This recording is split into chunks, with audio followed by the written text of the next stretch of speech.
Good morning. I'm Gord Long with the Financial Repression Authority. I have Brett Rentmeester joining us this morning. Brett is president of Windrock Asset Management. Welcome, Brett. Thanks for having me, Gordon. Oh, it's a pleasure. I've been looking forward to talking to you. We had Chris on a couple of times, various subjects, Chris Casey, and very much enjoyed those discussions. Brett, our listeners may not be familiar with your background and possibly Windrock. Could you give them a brief overview? Yeah, I'd say the quick story, Gordon, is we've been in the wealth management business for over 18 years and have a history of building investment businesses. And Windrock is an example of that. And I think the storyline at Windrock that's somewhat unique compared to the industry is that we have a real focus on the macroeconomic picture and Austrian economics and what that means for investment implications. But then on the other side, we've got a real entrepreneurial mindset about how you go out and find investment opportunities, which we see as very important today. That is precisely why we wanted to talk to you and have you on today, because we've been doing a series on the Austrian School of Economics, and you're a noted practitioner, Windrock, on applying that kind of thinking, that school of thought, to the real problems we're facing today in an era of financial repression. So the various approaches that you philosophically started to adopt in this new environment. So I'm hoping that we can go through that here today, Brett. Could you describe in your own words what the Austrian School of Economics is in simple terms? Sure. Well, Chris is our resident economic expert. I simply view it as an acknowledgement of the influence that central banks have on the business cycle and interest rates, and therefore, the opportunity set left for investors. So the more things are skewed and manipulated, the more they tend to swing back against you. And I think that is certainly the world we find ourselves in today. Yeah, well, the more that you try and influence and flavor thing, you get distortions, and those distortions take the form of malinvestment, mispricing of risk, lack of price discovery, and the list goes on. What used to be called unintended consequences and moral hazard, but I think we've taken it to another art form in some ways today. But not to get into that.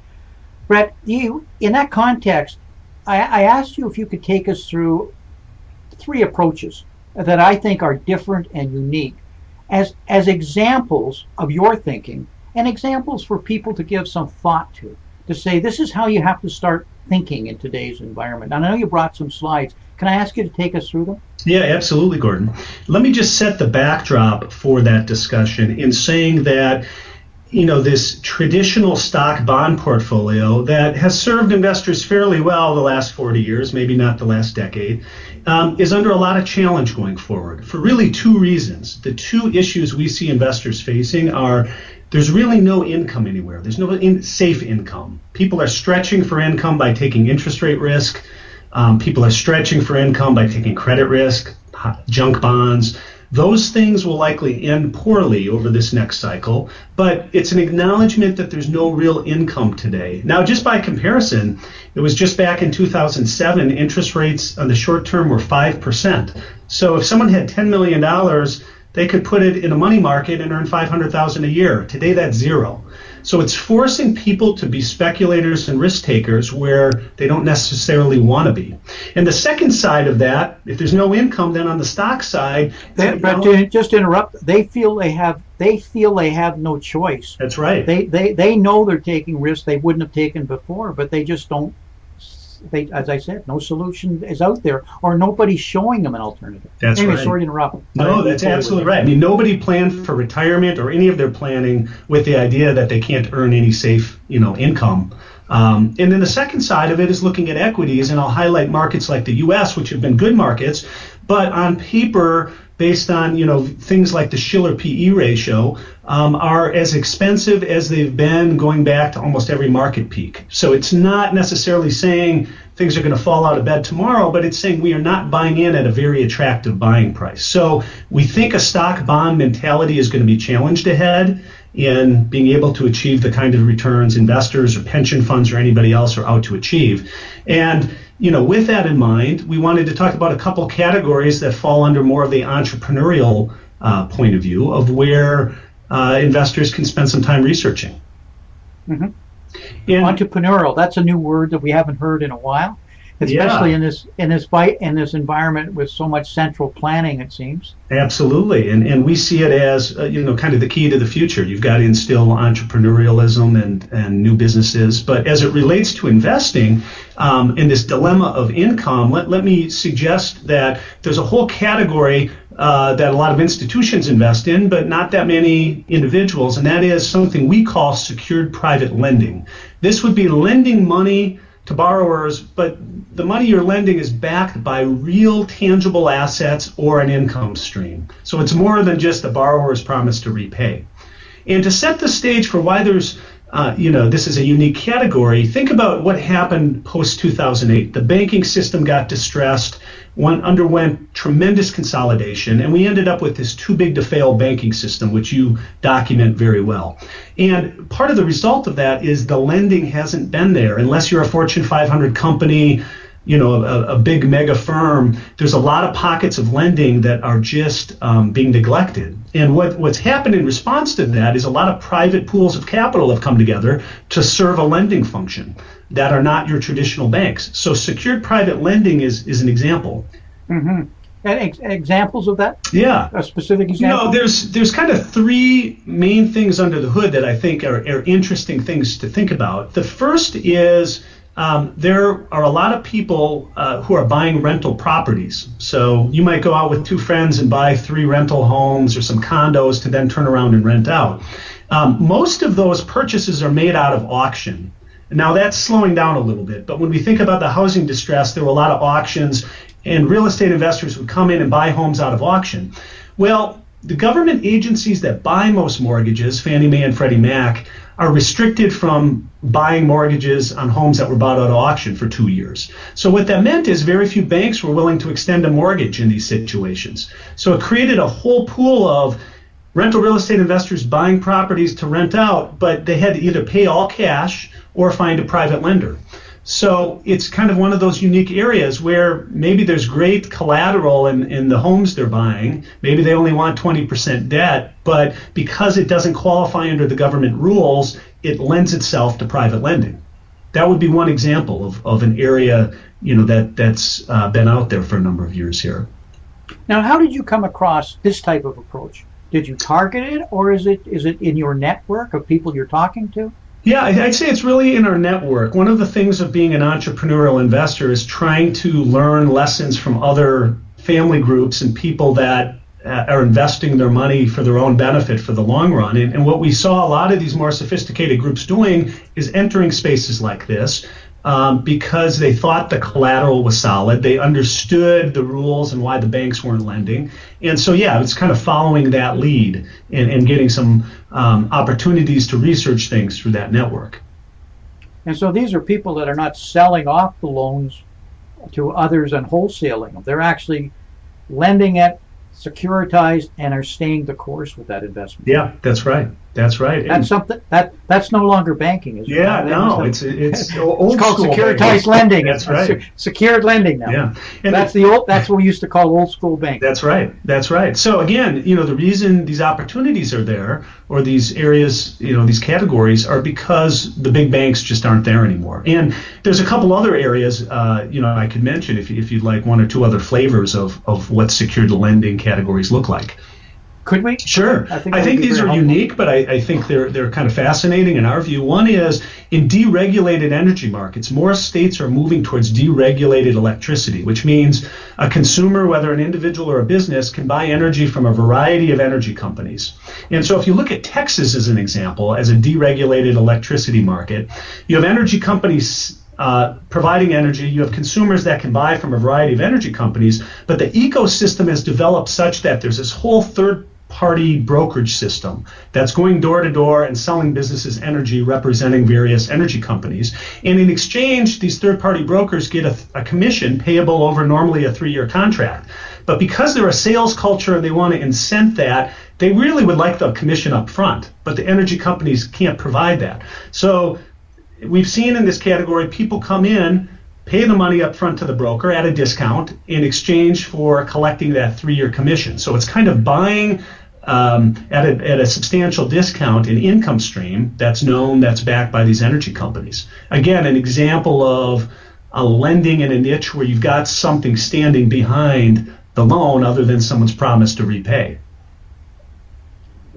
Other than just the paper. Absolutely. Real collateral, real cash flashing. Yeah, and that's really the theme here. It's real collateral backing these. And it's not collateral that's been rehypothecated No. numbers of times either. So, which is another set of problems. And as we just said, the old school of banking. Any other examples in this?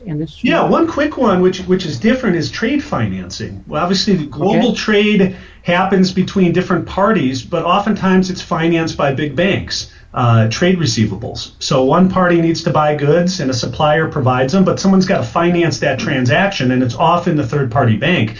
Basel III bank regulations have required banks to reserve more capital in those kind of situations. So again, private money is finding an opportunity there where you are essentially financing the shipment of new goods from one party to another.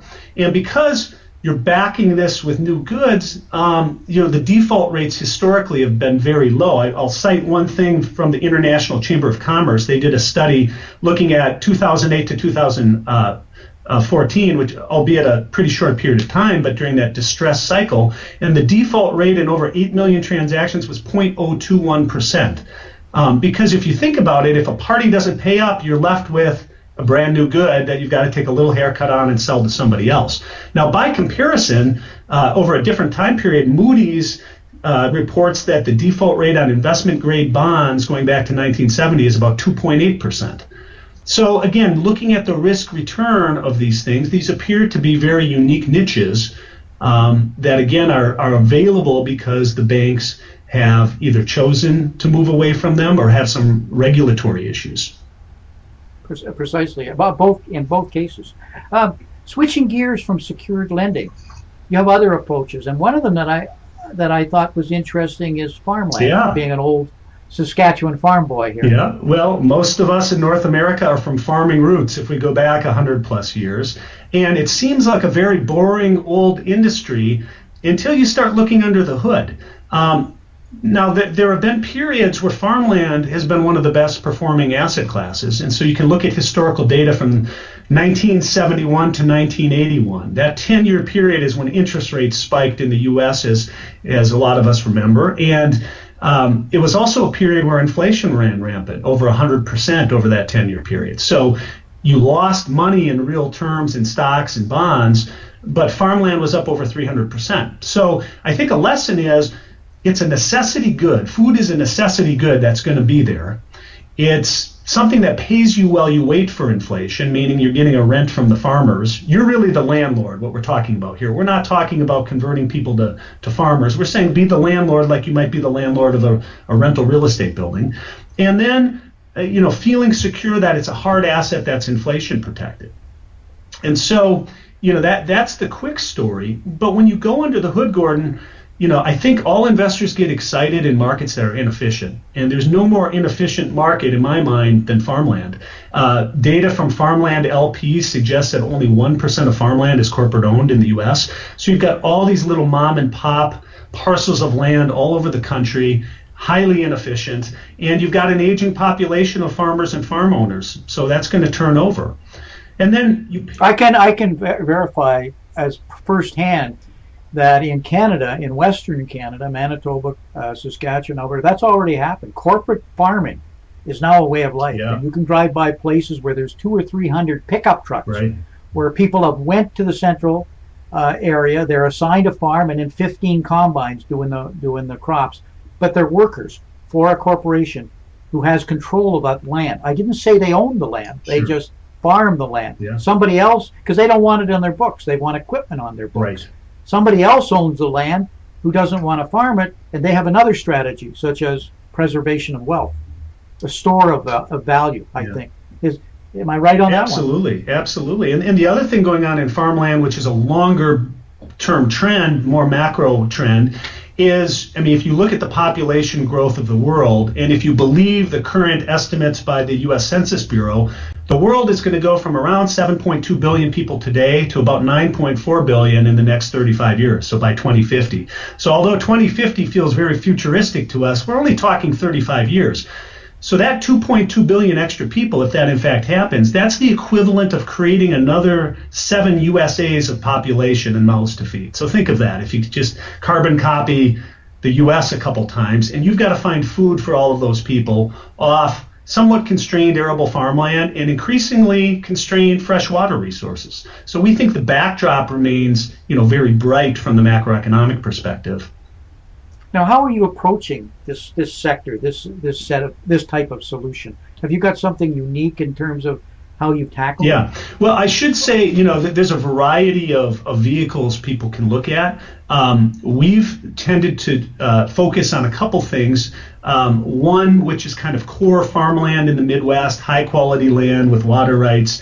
The other is organics. Increasingly, organic farmland and produce has a big premium. There are some groups out there doing that. I think one of the key things, though, in structure is 5 years ago, if we wanted to go buy farmland together as an investment, we might have to hold on to that for 10 or 20 years. Now you're starting to see both some public vehicles where you can get out quickly and some private partnerships where maybe you can get liquidity once a year. So we think that's valuable too, is some ability, even if you like the space, to know the money can come out without the idea that it's locked up for a decade. Liquidity is very important to a lot of people for very good reasons, but there's a balance between, liquidity comes with a cost too, or a price. So there's a balance, and you need all of these kinds of things in any solution or any portfolio that you decide on as an investor. Is there anything more in this particular area before we move on? I don't think so, Gordon. I think that's a pretty good overview. Okay. You had another example too that you brought. Yeah, the other example is, a lot of people are interested. And I need to stress, these are examples and we just picked these three because we thought they'd be interesting, for people to get their mindset out and start to think of other approaches, because rather than just taking on more risk, you don't have to today. You just have to be more creative. That's exactly right. That's exactly right. So much of the industry and investors, they think in a very narrow box of stocks, bonds, maybe hedge funds, but there's a lot of things outside of that if you open your mind to the opportunities are quite interesting to research. So one other category, which is more mainstream, but somewhat unique in how we'll discuss it, is real estate. People have long invested in real estate and done well and believed it's a good inflation hedge. That might be true, but we don't think all real estate will perform the same, even if we see an inflationary outburst in the future. The reason we say that is, in the future, an inflationary outburst may come along with a recessionary downturn, something more akin to the 1970s. And obviously, a lot of values are high today in real estate, and we're talking commercial real estate as opposed to residential, owning a single-family home. But the area we do like is rental real estate, multifamily apartment real estate, for some of the same reasons we like farmland. It's a necessity. So we're talking residential real estate. So it's for families to live in, whether it's apartments or houses or. Yeah, I caveat it to say not single family homes. Exactly. Okay. We'd be a little more concerned there, but rental solutions. So whether apartments or more creative rental solutions, rental real estate, but where people are living as their full-time residents. And so again, like farmland, it's a necessity good, shelter. Rental real estate is somewhat counter-cyclical. When times get bad, more people have to rent. More people choose to rent. And then the third thing, and I think it's a very powerful one, is a societal trend, especially in the United States, towards renting. Home ownership does not seem to be as important when you look at a lot of the surveys. And it's pretty widespread, from the baby boomers who don't want the mortgage to the millennials who, their job might take them to 5 different cities and they want mobility.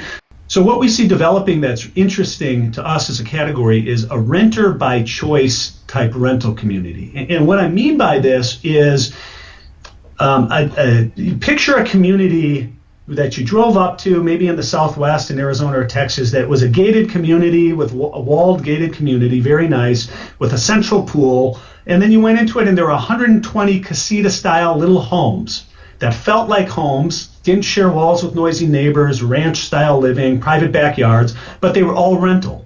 So what this is and there's an example, the Avila communities, that's doing something like this. It's the blend. So there's standalone units. So you don't have your wall up against somebody else. They're standalone. But they're all together as a community. That's right. And that's where you're getting the multifamily environment. Exactly. Okay, so you're sharing certain services and facilities to reduce the overall cost. Structure. Yeah. So people don't buy these; they rent them. So it's akin to renting an apartment. It's just the living feel you get has more of a home-like experience. It feels like you're in a little single-family home neighborhood. They're really all rental units, but you kind of keep that feeling of single-family home living, but you're in an all rental, maintenance-free community. And we see that as a growing demographic of people that are choosing to rent. So maybe in the last housing cycle they would have been owners. They're choosing to rent now for the variety of reasons we mentioned, but they don't want to just rent a typical apartment with all the issues that come along with it. They want something that feels more like home. And so we see that as a real growth demographic of renters going on across the country, really. Are there many developers or finance organizations that are getting into this particular niche? As of now, the answer is no. There's only a handful we've seen that we think are early innovators bringing this to market. Obviously, you've seen some of the big financial firms from Blackstone on down go out and buy distressed single-family homes and try to rent those up, but that's a slightly different proposition. As far as creating these communities, we think it's a niche story, but likely one that will be a growing way of living. And a lot of people we talk to, again, across demographics and other things, seem to like the idea of being able to have that as an option. These are all very innovative, new types of approaches that are still all of embryonic of what could potentially happen going forward, and fits the current environment. What are the restrictions? Are these restricted to just accredited investors? Is that a restriction? These are general categories for people to think about. But as far as Windrock services, yes, accredited investors are mainly the ones who can benefit from these type of opportunities. Some of them, like farmland, have both private and public vehicles. More and more you're seeing public stocks that own farmland. It's kind of a newer trend, still to be proven out a little bit. So, but generally speaking, these things that are a little more entrepreneurial tend to be in private markets and require an accredited investor and access through some type of advisor that is plugged into that network. Yeah, just a separate question. People that would come to you, are they coming for a particular solution, or how do you advise them to begin to look at options that are out there? We've taken 3, but there are many options that are available. How do you approach that with them? Yeah, well, I think people find us for different reasons. The people that are attracted to our services and messaging fall in one of 2 type of categories. The first category, they feel like the stock bond, stay down the middle, don't worry about the macroeconomic picture that a lot of wealth management firms tell is broken because they've been burned twice and they don't want to be burned a third time by losing half of their assets. So there's a segment that they find us because they want some fresh thinking. They may not do everything with all of our ideas, but they want someone that's looking at the issues and constructively and coming up with some ideas around them. The second category is maybe the more entrepreneurial business owner. They've made money in interesting niches that are not necessarily mainstream. They understand the benefit of finding some of these unique avenues, and they want to learn more about it. And perhaps that's where their interest lies, in some of these private opportunities, these unique things that are not as easy as just going on your brokerage account and buying a stock or a bond. And different from just buying a stock or bond, you've got to do your research. It takes a lot of homework, yes. And you've got to get into the details, and to get it right. And because it's investing, not speculating or gambling. That's right. And it's like the old school banking. This is old school in investing and looking at it. Brett, we're up against our hard line here. I really wanted you to bring to our listeners just different approaches, different thinking. And it's not about the particular approaches we've talked about.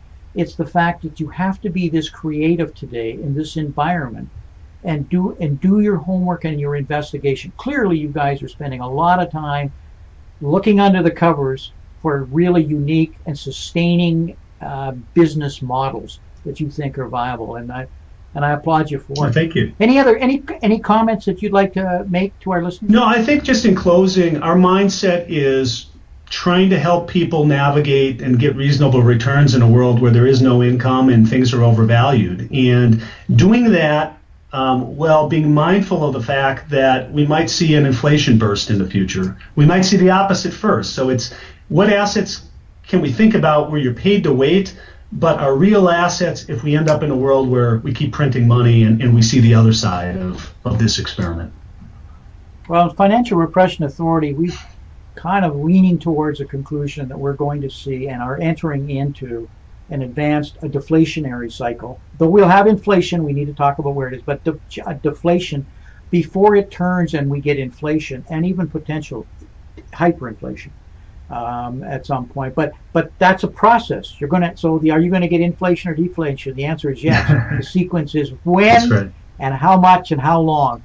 And you need to be in things that you can make money while you're waiting. Yep, and by the way, not knowing exactly how it's going to unfold, because you don't want to gamble, you want to invest. And those who can sort that out, and having an understanding of the Austrian School of Economics, which is based on sound money principles, based on understanding what inflation truly is and what it's not, and understanding the impact of malinvestment, which is another cornerstone of Austria, helps you crystallize this thinking. Yep, absolutely.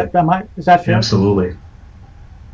So we have to break now. Thank you very much, Brett. Could you tell our listeners how they could contact yourself, your company, or just on the web to learn Sure. more? I mean, I think the best way is to look us up online. www.windrockwealth.com is all of our contact information, as well as all of the podcasts and research we put out. We really pride ourselves on being thought leaders and bringing ideas to the table. So it's a good place to start to see, a little more of our research and thought process. And maybe learn about newer and fresher ideas that you guys are coming up with. We'll talk again. Thank you, Gordon. Take care. Thanks for the time. Bye. Bye-bye.